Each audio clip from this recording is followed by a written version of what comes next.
Are you trying to get weight loss support through telehealth, but it feels overwhelming and rushed? Check out OrderlyMeds.com now. OrderlyMeds.com was built to be different. Here, you connect with real doctors who take the time to understand your goals, review your eligibility, and guide you through a plan that's right for you.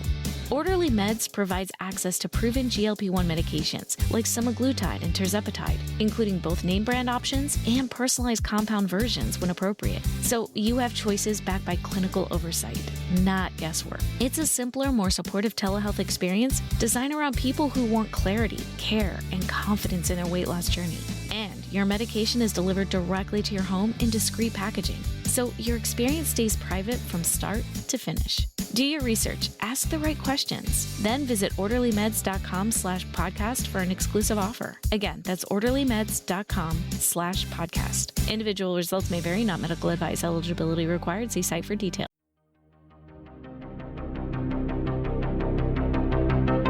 This is Writers on Film, the only podcast dedicated to books on cinema.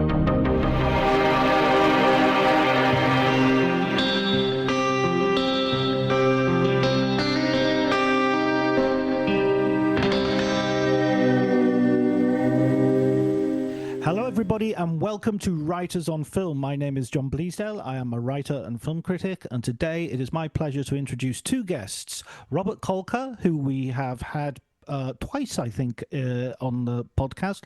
Thank you for joining us once more, Robert. Pleasure to be here. And David Wyatt. It's nice. This is your first time on the podcast. It's lovely to have you here as well. Good to be here.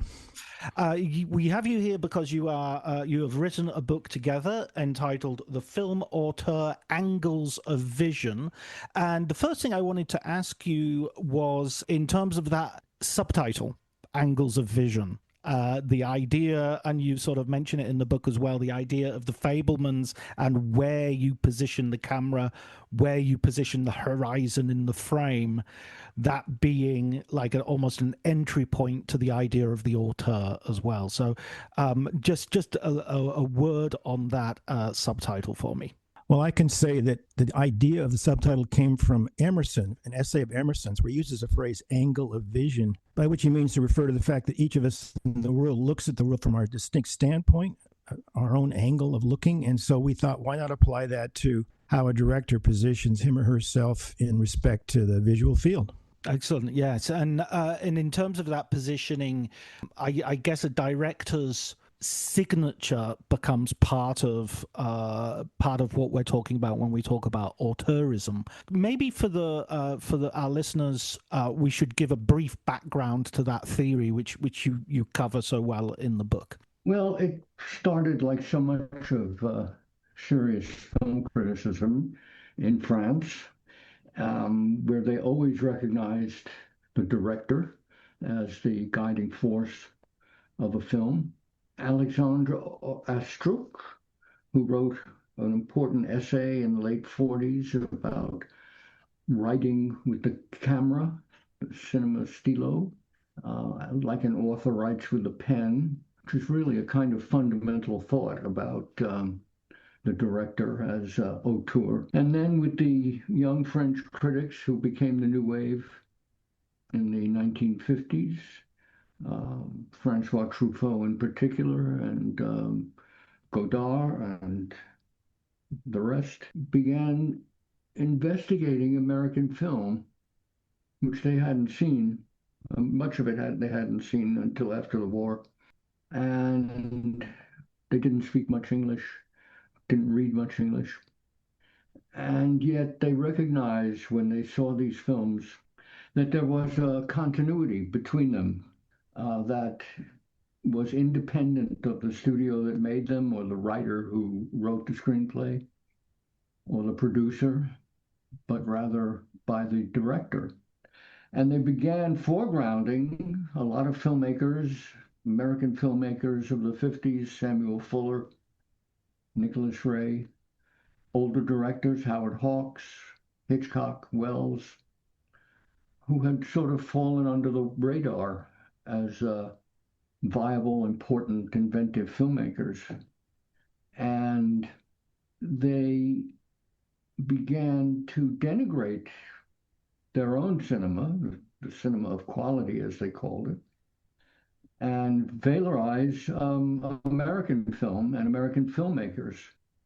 And they gave them a name, the name of the director. And this really started a movement. It moved up from France to England, and then via Andrew Saris to the U.S. And it helped give American film gravitas, importance, and it enabled film to be taught in school and university, for one thing. And it also just gave a handle, a way to think about film, to talk about it, other than talking about the stars, which was typical of the discourse of film. And since then, it has become a commonplace. I mean, the word auteur appears everywhere where people talk about film and filmmakers. Even filmmakers who are not auteurs are called auteurs. And so we felt it was a moment to rethink, to take it out of the commonplace, if you will, and to reestablish the auteur as something very specific to a certain group of films. I'm always interested in critics, and myself as a critic, watching films that are not in my language and how to judge them, and that sort of the slight alienation that comes from you rely much more on the visuals than you maybe do if you're watching a film where you get sucked in just by listening to the voices and hearing a story well told. Do you think that was a sort of vital component, that aspect, that it gave them sort of like a degree of separation to the film? Yeah, you think about Hitchcock, watching Hitchcock in France in 46, 47, 48, and maybe or maybe not grasping every word being spoken, but still zooming in on the visual field and how tightly controlled it is. And of course, Truffaut goes on to do a whole book about Hitchcock, interviews with Hitchcock. So sure, in some ways they were set free from the script to just look at how the camera was behaving. And then they took their cameras into the streets, the new wave directors, and they began to create a whole new kind of cinema out of the inspiration that had come from the U.S. Yeah, and there's also the fact that historically they've been without American films for the duration of the Second World War, and suddenly you get this, embarrassment of riches, so they can watch. They're not watching American films the way Americans have been watching American films. They're getting them all at once. Yes, I think Citizen Kane wasn't seen in France until 1946 or 47, and Jean-Paul Sartre wrote the review. Did he like it? I believe so. It's terrific, he said. Put that on the poster. Well, at least he wasn't nauseated, which he could have been. I see what you did there. Very clever, very clever. I want to go back to a point Robert made in passing, which was this idea that we use the word maybe a bit too freely these days, and we talk about auteurs as if it was a synonym for director rather than a category of director. What to your mind defines an auteur, and how many directors are we talking about in terms of, proportionally? How many? I don't want a precise number, obviously, that would be ridiculous. But, do we see more auteurs today than before, or less, or about the same? Or how do you feel it is at the moment? Oh, I would say a handful. Today, right now, I don't know how many auteurs there would be. We could talk. I mean, I know a lot who think they are. Christopher Nolan really thinks that he is in the grand Kubrickian tradition. I would take issue. Yes. What about Paul Thomas Anderson? He seems to be emerging at the present as the dominant nominee for an auteur figure. Yeah, Anderson is a really interesting figure. I mean, he made two, to my mind, two great films, um, and then sort of went off on a tangent. There Will Be Blood and The Master, and the subsequent films seem to be less. I don't know. Everybody But liked one battle after another, but I came away from it not sure what I was seeing. but isn't it? It's possible that there can be like an author making bad films. I mean, they can have a bad. I mean, it's not a. It's not a. What I want to say is not a qualitative judgment. It's. There must be another set of criteria that we're using rather than saying this is my favorite filmmaker, therefore he's an auteur. There's the most infamous statement during the peak of auteurism in France was that there can be no such thing as a bad film by an auteur and no such thing as a good film by a non-auteur. Right. So, Okay. Well, that sounds like many things that come from French that are right. interesting but quite wrong. What would you say, David?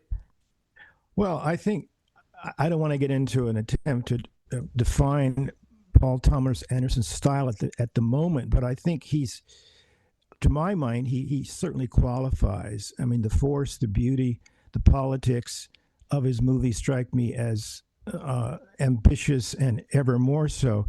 And one of our decisions we had to make was how far to bring our narrative into the present. And fundamentally, we limited ourselves, for the most part, to movies made between 1945 and the year 2000.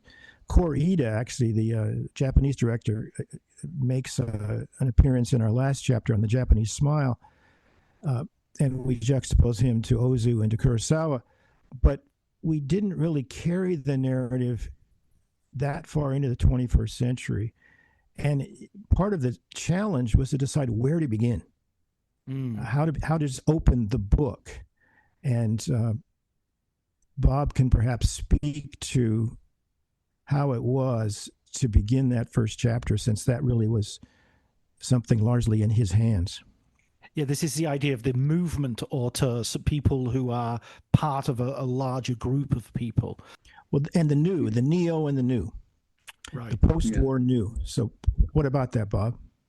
Well, we quickly understood that if we were going to start within a manageable chunk of time, that we needed to talk about neorealism, because neorealism is really the beginning of the, if you will, the second wave of filmmaking, or the post-war wave of filmmaking.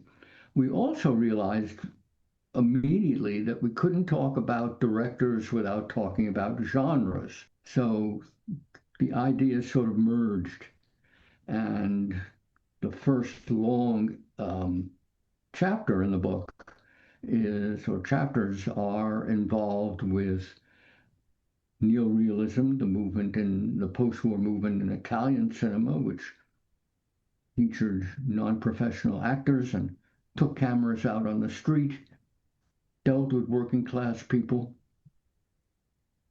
Short-lived, but incredibly potent and influential.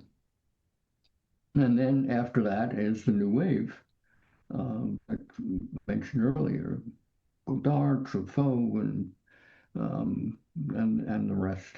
And then a few years later, the new wave in American film, beginning with Bonnie and Clyde.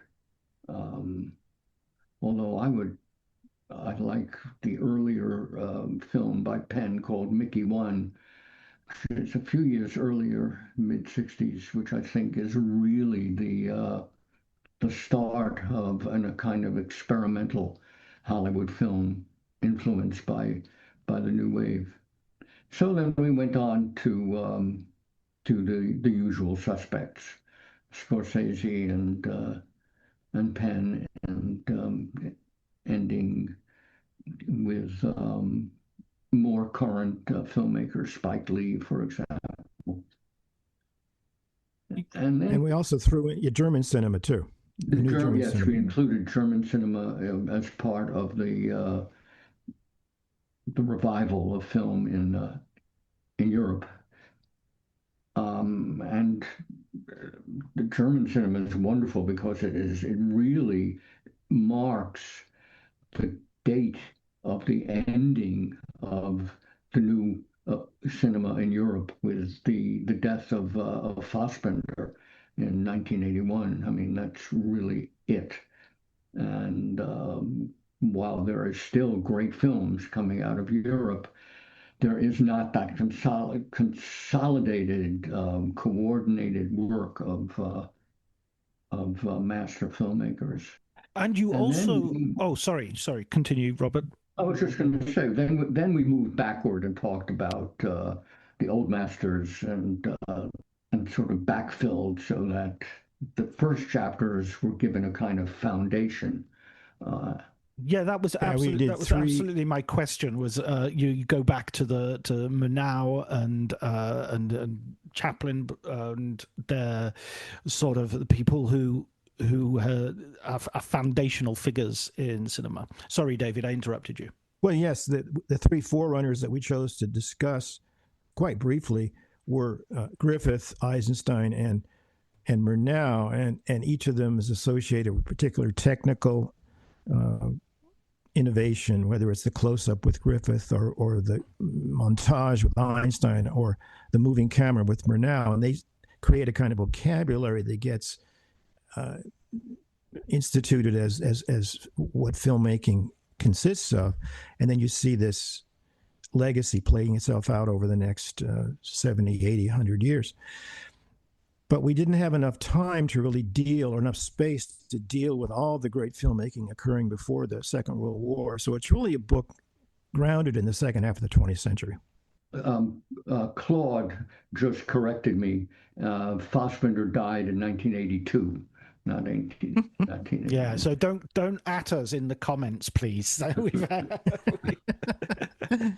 Absolutely. I mean, one of the things that's interesting about Europe in the 80s is because you have, especially in Italy, you have the introduction of commercial television in the 80s, which you didn't have up until that point. So there's a real industry change as well, which, I mean, you can chart how, there's fascinating cinema right up until the early 80s, and then it drops off a cliff because, you'll get some stuff coming up, but nothing like the quantity of people making films. And out of that quantity, you get the cameramen, the editors, and everybody else who are absolutely necessary for your Pasolinis and your Bertoluccis to, your De Sicas, etc., to rule the roost. Right. What about that in terms of the context, which is which allows for auteurism to flourish? Well, Bob, wouldn't you point to the decline of the studio system as a major factor? I would say that there is a post-war rush of culture, of revitalized culture, mostly on the left, having been suppressed for so many years. And the immediate occurrence of a French cinema, a native French cinema, which is interesting, but to the eyes of the younger would-be filmmakers, stodgy and reminiscent of the kind of cinema they were made to watch during the war, during the occupation. Same with the Italians and the white telephone school, from which Rossellini emerged. So there's a kind of rebellion, even a self-rebellion in the case of Rossellini and De Sica. And that kind of spills out. And in the United States, the war, the Vietnamese War, creates, along with the reaction to the war itself, a kind of reaction against the old in general. And so film becomes, in the early 60s, mid 60s in the US, a new way of expression of a kind that had never existed during the studio system. And I think all of that kind of allows the emergence of individuals who are trying new ways of vision. So we mentioned Andrew Sarris earlier on as one of the major importers of the idea of auteurism, if not the importer of auteurism, into sort of American dialogue and discourse on cinema. And he, in his book, has this, it's kind of what we do these days on Letterboxd, where you'll make your list and you'll make your list of your prime, your the people who you consider the best, people you consider Neelys, and the people you don't consider at all, perhaps. And in your book, you have this sort of canon of filmmakers that you are, identifying.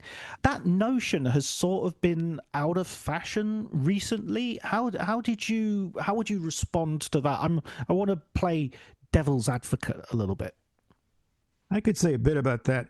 We were aware from the beginning of the overhang of Sarris's list, the Pantheon, the Far Side of Paradise, Lightly Likable, and so on. And we didn't want to create a list that was quite that, shall we say, ranked. That is, he really does place people in a hierarchy. And we wanted to see our choices as more representative figures rather than better or lesser than others. But of course, anytime you write a book or teach a class, or generate a syllabus, you're making a list, you're making choices. And these are our passionate choices, people that we both love, admire, and have something to say about them. So, and you think about Sarris, for instance, take the case of Billy Wilder. Wilder doesn't make the cut at all at the beginning. He's way down in the list. And then later on, Sarris writes a great essay where he sort of rehabilitates his opinion of Wilder and moves him up in the canon. So part of what goes on with anybody who lives with the body of art, literature, movies, what have you, is changing your mind over time. And who knows what we would do 10 years hence in terms of the people we might include and exclude. I think there's some 52, 54 figures that we discussed. It's a fairly short book. It's not an encyclopedia. And so there are a lot of people that got excluded. We would keep saying, can't we find room for this, for a Lubitsch or something? But we finally settled on, these are the people about whom we have something we'd like to say. That naturally leads me to ask you who you left out that you really. Lubitsch obviously came straight to your mind, but there are times when you read a book like this that you're going, oh man, Powell and Pressburger, or so and so and so and so, or such and such. Well, we also had a section on Chinatown, which our editors required us to remove, because Polanski is in some quarters no longer considered worthy of discussion. So that was a painful editing event, but that changed altogether the shape of the chapter on film noir in which we included Polanski. And so we had to scramble a bit near the end to somehow fill the gap. I mean, that's a problem, perhaps one of those unforeseen problems with auteurism is that it makes it difficult to extricate the artist from the art, where you say, if we're saying, oh, Polanski made all these decisions and we're not going to look at it as a film that was scripted, or we're going to look at it as his film, then he takes on maybe an outsized importance. Yeah, well, it wasn't a great decision on the part of the editors. Yeah, but sorry, go ahead. It's a huge question in literary film criticism, the whole issue of the relation between the art and the life. And I think for the most part, we tried to avoid too much contextualizing, because in order to do that sufficiently, you'd have to really write a book of 2,000 pages. We did contextualize to the extent that we talked about, for instance, the effect of living in France and French politics in the 1930s on, say, genre noir. And so war, in some sense, in the various wars Bob mentioned, Vietnam, the Second World War certainly creates Akira Kurosawa, if you will. If you look at those early films, the visual field is often filled with pools of stagnant water among bombed out ruins of Tokyo. And so these characters are wandering through this kind of ruinscape, trying to rebuild their lives. And they're traumatized by all kinds of forces that don't just include the war. But he also then turns to the samurai film as a sort of way of dealing with some sort of national practice of violence that it has to now face and contend with.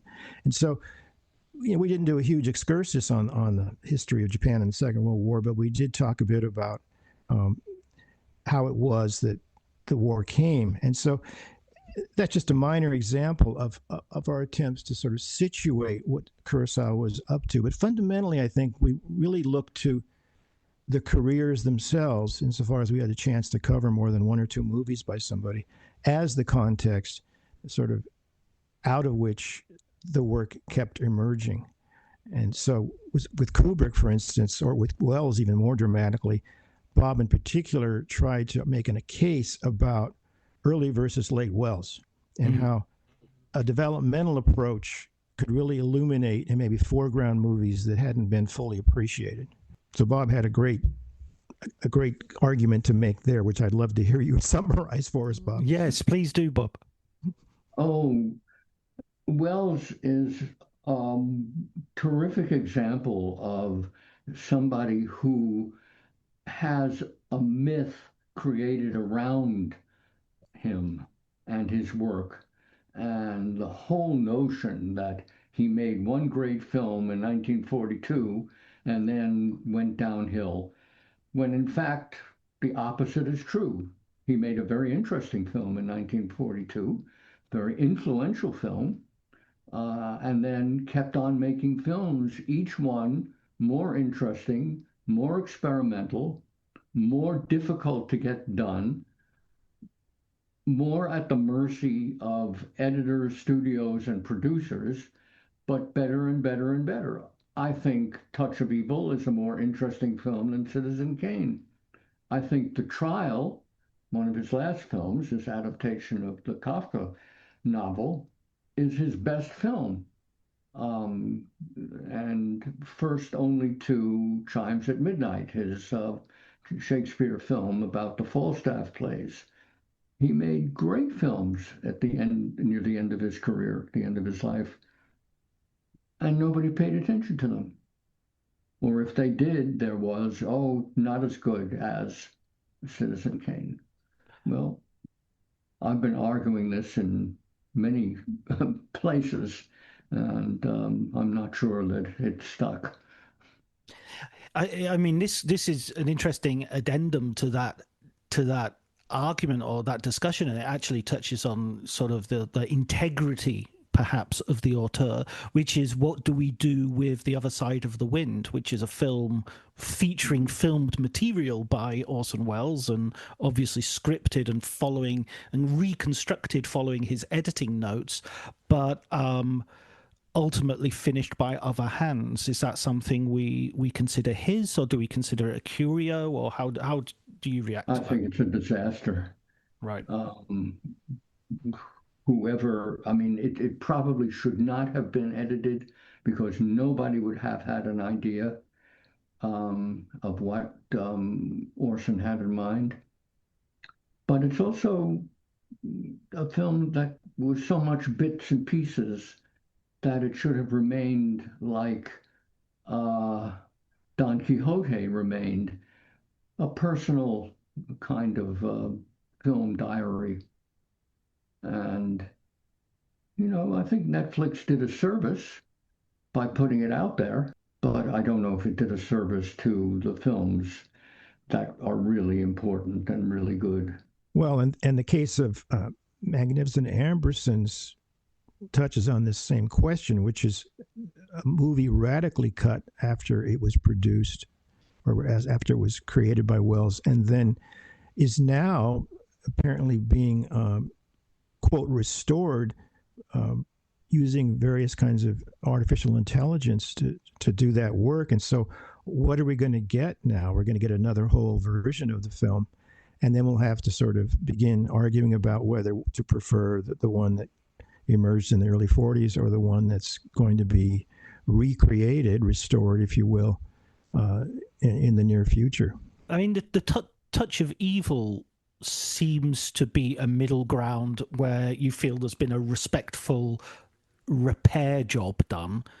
It can't ever necessarily be the final. There always has to be an asterisk beside the version almost. But you feel, I don't know, I felt watching that I was watching something that seemed closer to his intentions than the studio release. Yeah, there are so many versions. I remember seeing a version at the American Film Institute many years ago that had footage that is not in the allegedly restored version. But Touch of Evil is a good example of where at least some people in the film world, film lovers, were able to come together and admit that Wells was still capable of making a great film, and a film that really survives despite its despite the drubbing it took from Universal. Not the same as, for example, Mr. Arkadin, which was made just a few years earlier, which is a wonderfully hilarious, crazy film that exists in, I think Jonathan Rosenbaum said 6 different versions. But still, the work of somebody whose imagination was going at full steam. There is the small films, The Immortal Story, his first film that he made in color. That is a kind of chamber piece.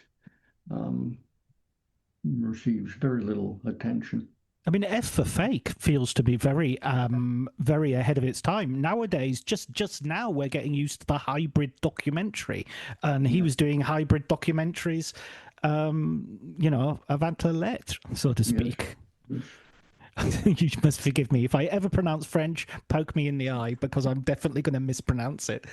I wanted to move on to your chapter number 10, where you quite correctly introduced this sort of provocative title, The Female Gaze. Does having these female auteurs, and I love to see Agnes Varda's work in here, because she's a great director, much overlooked until very recently with the great biography that's been written about her, and of course she preceded Jean-Luc Godard and Francois Truffaut. She was making films while they were in short pants. Well, not quite, but while they were still chewing on their pencils and thinking about making films.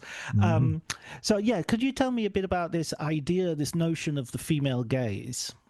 Well, actually, I think we called the chapter A Female Gaze because we wanted to get rid of the definite article, as in the male gaze, because we weren't able or willing to assert that there is something you could call the female gaze, but rather raise the question of whether female directors look through the camera differently and position it differently.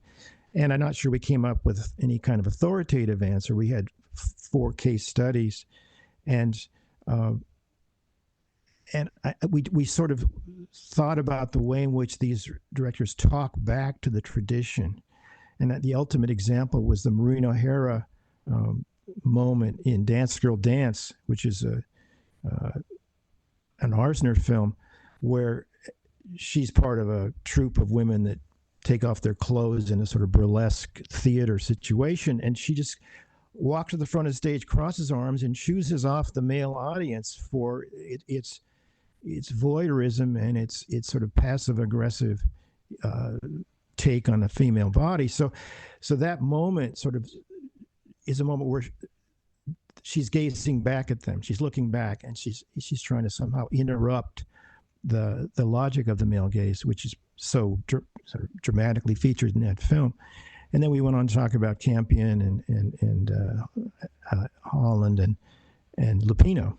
So we have a lovely photograph of Lupino on the cover. You're listening to this podcast, so I know you've got a curious mind. Here's a helpful fact you may not know yet. Drivers who switch and save with Progressive save over $900 on average. Pop over to Progressive.com, answer some questions, and you'll get a quick quote with discounts that are easy to come by. In fact, 99% of their auto customers earn at least one discount. Visit Progressive.com and see if you can enjoy a little cash back. Progressive Casualty Insurance Company and Affiliates. National average 12-month savings of $946 by new customers surveyed who saved with Progressive between June 2024 and May 2025. Potential savings will vary. Where she is looking through a gigantic camera, because Lupino was both an actress and a director, and finally someone who moved to television. So she had a very rich and varied career.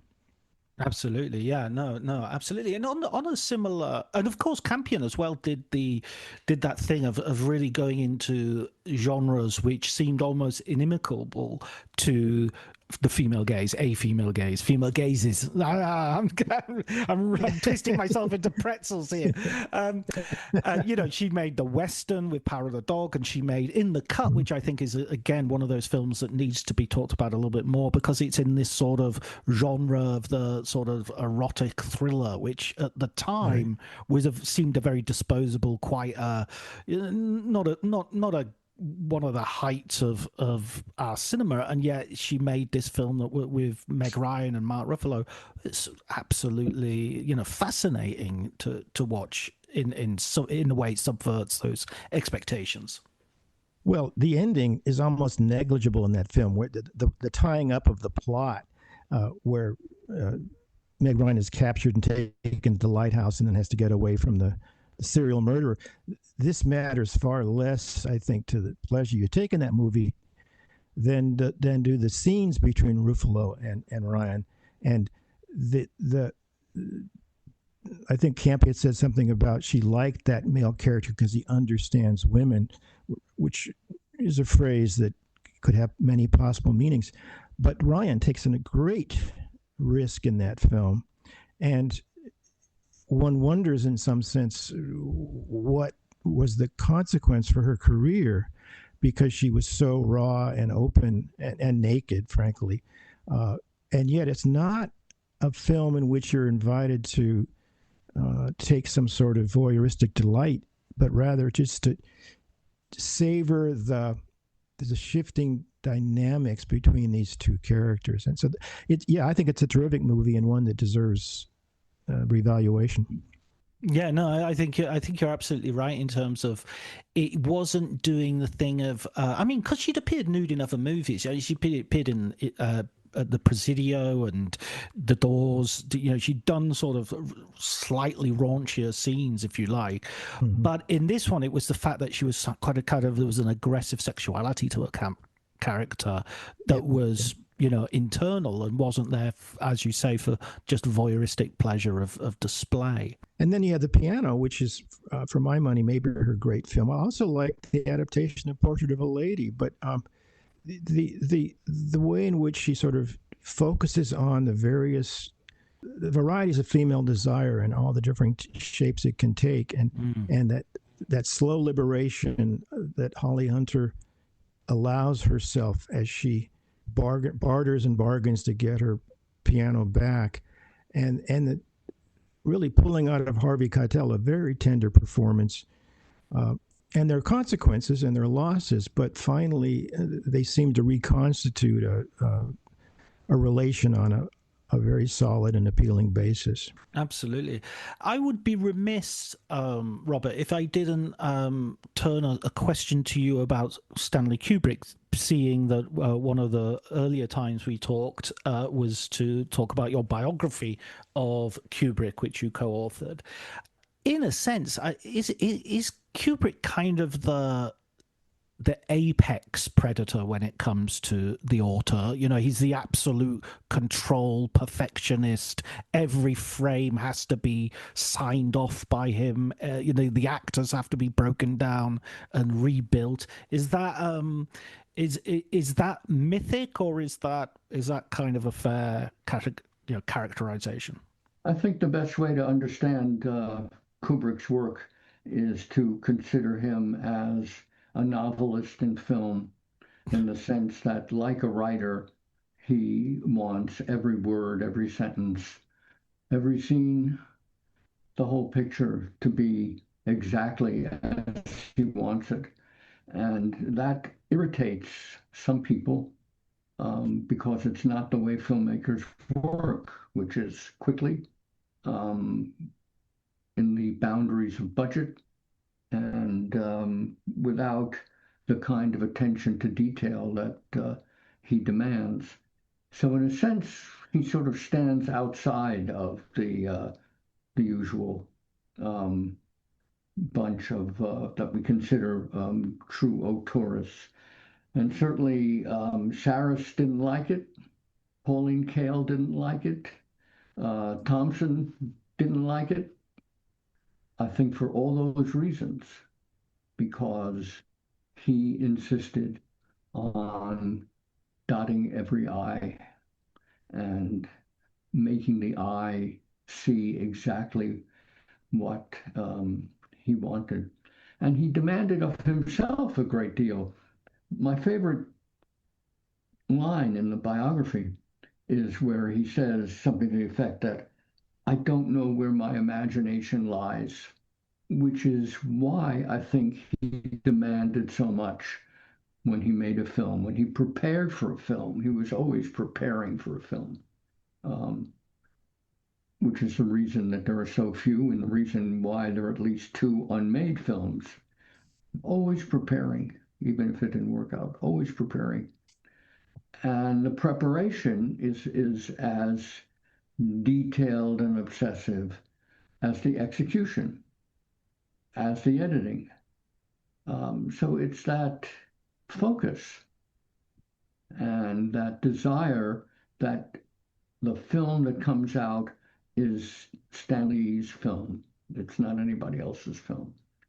Just like a novelist will say, this is my work, nobody else's. And I think that's where the difference lies. But listening to you talk about Kubrick, Bob, it strikes me that there's a really ironic relationship between form and content with Kubrick, because you're describing a person who exerts immense control, but his stories, his characters tend to be about the loss of control, right, or the having to surrender control. And so all this sense of a sort of almost suffocating amount of visual control of the material being shot is then showing us a world in which you have to live with the loss of it. Yep. It's like sonnets of discord. Because it's a kind of yes, it is psychological tearing apart. I mean, it's as if his filmmaking process was a struggle against things falling apart. Was, to put it on a much lighter note, was a struggle against making a mediocre film. Whereas his characters, some of them lead mediocre lives that collapse.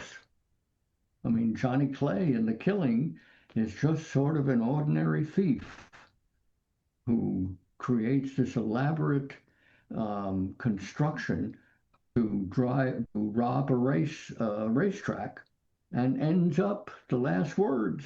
What's the difference when he gets caught? What's the difference? And for Kubrick, it was always about the difference. Yeah. What about Tom Cruise? Eyes Wide Shut. Cruise is impossible. I mean, the character of Harford in Eyes Wide Shut is impossible. It's impossible for him to say, what's the difference? What's the difference that women are as alive to the world and alive to their bodies and alive to sexuality as men are? Eyes Wide Shut is such a fascinating film that's suddenly getting a new life in the age of Epstein, because Kubrick was, among other things, a prophet and always talked about the world to come. I wrote an article about for a magazine recently about Eyes Wide Shut, relating to the Epstein things, the Epstein tapes and what have you. And there was a piece that I quoted in it from Frederick Raphael and his memoir of writing Eyes Wide Shut, where he did all this research and gave it to he did his script and gave it to like a backstory to the club. And Kubrick phoned him up and said, where have you got this material? The FBI will be after us. You've got all this. And he's like, no, I just made it up. I just made it. And Kubrick couldn't believe it was invented. It was like, how do you do that? How do you make stuff up? It's like he was so convinced that they're going to be they're going to be tapping our phones. Yeah. Just listening to the two of you talk then, it made me wonder, this obviously is a co-authored book. You've co-authored books in the past, Bob. And, is this how you do it? These conversations? Pretty much. Well, I think the fun part was coming up with a list and just having the luxury of naming and savoring our feelings about various directors and finally having to whittle it down to something manageable, and that was fun. And then figuring out our categories, and we have a chapter on the Western, a chapter on comedy, chapter on noir, chapter on Japanese film. I was just saying to Bob yesterday, I wish we'd done a chapter on Iranian film, because our moment is again so ripe for meditation on the wonderful movies that have been coming out of that country for 40 or 50 years, and yet we didn't do it. So, it was a constant negotiation, but it wasn't ever really a serious set of disagreements. We often just let one person run with his particular passion. Yeah, I wonder. I mean, there are genres that are sort of notably missing. There's no musical, there's no science fiction, there's no horror. Do you think there are certain genres that are just inimical to the? I think that's the second time I've used that word in this podcast, so I'll put a euro in the jar, the inimical jar. Are there just certain genres? I mean, it strikes me as well, like, I know that when Marvel make their movies, they hire a director like Kenneth Branagh, and he's not really directing the whole movie. He's just sorting out some dialogue scenes and blocking them and talking to the actors and doing a lot of PR. He's not doing, he's not got much to say about the special effects and the action, which are all done in-house by separate sort of workshops. Is that how you feel about some other genres, or was that just a matter of space, and you have the names and the chapters sort of for the second edition, the second expanded edition, all ready to go? Yeah, science fiction is we should have written about science fiction. Jack Arnold is wonderful. The mid-1950s director of The Beast from whatever it's called, How Many Fathoms? 5,000 fathoms? And The Incredible Shrinking Man, which is an extraordinary film. Well, we did do some Fritz Lang science fiction. Yeah. And that two merged Kubrick. into Two Kubrick science fiction as well. I mean, Clockwork Orange and 2001. 2001, yeah. And AI, actually. 3. And AI, yeah. I think that was probably the one genre category we most regretted omitting. I thought about musicals too. I love musicals, and Vincent Minnelli is someone that I'd be happy to write about. But I don't think we thought that. I'm not going to say why we didn't do it. I really don't know, Bob. Why didn't we do musicals?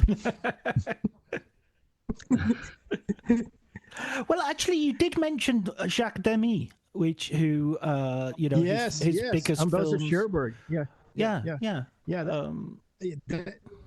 sort of, he kind of snuck into the book under the wings of Agnes Varda, because her treatment of him in her late film about him when he's actually dying, so tender and wonderful, and he may not be as major a figure as most of the other figures in the book, but it was just, we couldn't resist giving him his place in the story because of her almost resurrection of her dying husband, and then all the wonderful documentaries like The Gleaners that she went on to make. So I think he's there almost by virtue of his association with her. Mr. Agnes Varda, we should call him then. There you go. There you go. Strike well, it's a female gaze too, because the camera zooms in on his body so tenderly and with such precise close-ups that it becomes landscape. And she's great at actual filming of the French landscape, but this happened to be the man himself. So, yeah. I was wondering when we were talking about female gaze earlier on, and I didn't want to sort of cut short our discussion there, so I sort of put a pin in it mentally. But I was wondering if there's a sort of a queer gaze, in the sense that Fassbinder, for instance, films men and women's bodies. I mean, the first thing that even a superficial glance at Fassbinder's movies will show you much more male nudity than you're used to seeing in that epoch of filmmaking, for instance. Bob, what do you think? You're the Fassbinder guy. Well, Fassbinder is such a complicated filmmaker that it's hard to pin any kind of single view on him. He was certainly interested in the female gaze. He was as interested in the male gaze. He was interested, I think, even more in the political gaze. The wonderful thing about Fassbinder's films is that they are really about Germany at the moment they were made, and Germany about the past that burdens the moment that they're made. So it's difficult, I think, to easily categorize under any specific genre or rubric what Fassbinder was doing.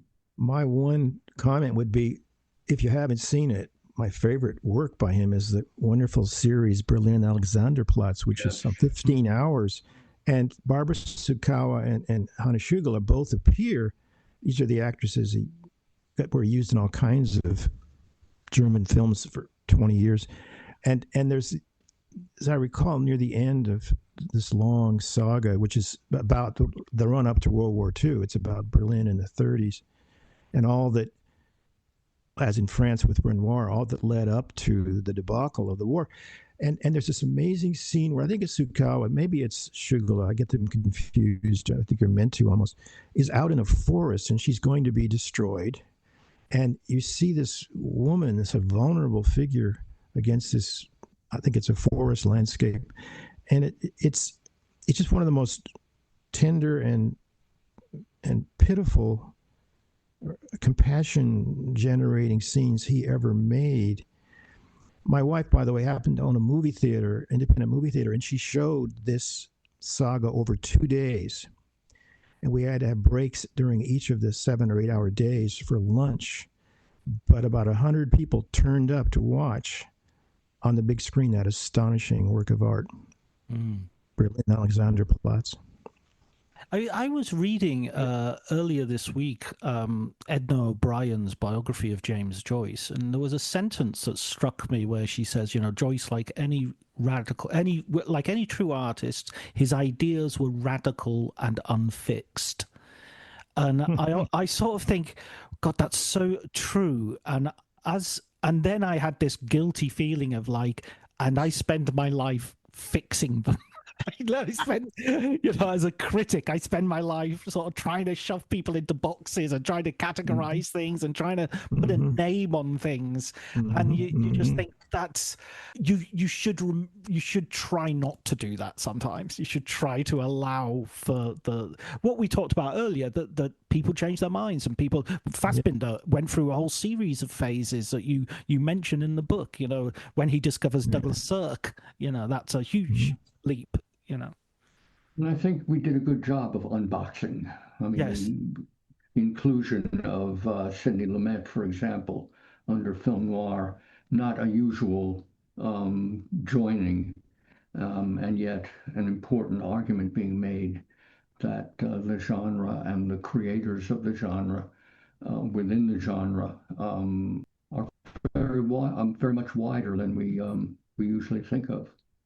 And one of the unfixings that kept coming up had to do with how scripts, and we talked a lot about scripts with, say, Preston Sturges or with David Mamet's script for The Verdict, Lumet's film, how the script gets altered or unfixed as the film is being made, and how in the case of The Verdict, for instance, the ending that Mamet had written becomes altered by Lumet in the filming of the ending, and it's a far more bleak, shall we say, rejection of the Charlotte Rampling character than Mamet had imagined. So the sort of interplay and the ever-shifting interplay between script and filmed movie is something that we talked about in a number of cases. It's interesting that we started our conversation with a metaphor for filming in terms of the stilo, the pen, and we're finishing it with the unboxing and the unfixing. So I feel there's a consistency. We should go to a stationer's and get our material. Final question, gentlemen. I have to make a correction on. Oh yes, please. On Jack Arnold, I misnamed his great film, The Creature from the Black Lagoon, and confused it with a much lesser film. So I just last question, gentlemen, for both of you. Could you recommend a film book for our listeners? And this is a question that Robert already has answered in the past, but I'd love to get a fresh answer from you. Well, I love Stanley Cavell's Pursuits of Happiness, the Hollywood comedies of remarriage. We haven't talked much about comedy, but in fact, many of our discussions of films, plots, or stories have to do with the formation of the human couple, whether it's in a comedy, a Western, a film noir, what have you, especially in the Japanese chapter. Movies are all about marriage. So the Cavell book still holds up for me as a very intelligent and wonderful take, a way of taking comedy seriously without losing the lightness of being that they display. Oh, that's I love that book, and I love the fact. I think the comedy is the one that's getting away from cinema at the moment. It's a genre that's dying. Horror seems to be in the ascendancy, and comedy is in the. I don't know what that says about our times, but I don't like it. Robert, I think Thompson's encyclopedia or dictionary, I forget what it's called, of film is, despite his wrong-headedness about Kubrick, a really interesting book to have on hand, full of amazing insights and encyclopedic knowledge of film. Absolutely. Yeah, I turned to it again and again while writing our book, and one thing I so love about him is his way he can just nail an actor. He says about Cary Grant, whom he deems to be the great Hollywood actor, he says, his greatness lies in the fact that he can be attractive and unattractive at the same time. Absolutely fantastic. It's that, it's the Schrodinger's actor. But once he says it, and you've heard it, you think, I wish I'd said that myself. Absolutely. The greatest writers are the ones that make us feel the most jealous. They inspire us and depress us in almost equal measure. Well, listen, another great book that I highly recommend. I really enjoyed going through this. It was there were familiar names with unfamiliar rendered in an unfamiliar way and rendered in a way that made me think about them anew. You gave me a different angle of vision, shall we say. I don't know if I'm quoting anybody when I say that, but I definitely felt there was an angle of vision that I hadn't got before. And just putting these people together and going through the book, chronologically, actually going backwards and forwards, gave me new insights, which I hope, which I'm going to be thinking about for a long time. So that comes highly recommended. I'll put a link in the show notes to where you can get a copy of David and Robert's book. So thank you so much for joining me for this conversation. Oh, thank you. Thank you. Our pleasure. Thank you. I hope you see some good films at Cannes. And I certainly do. I certainly do. All right, have fun.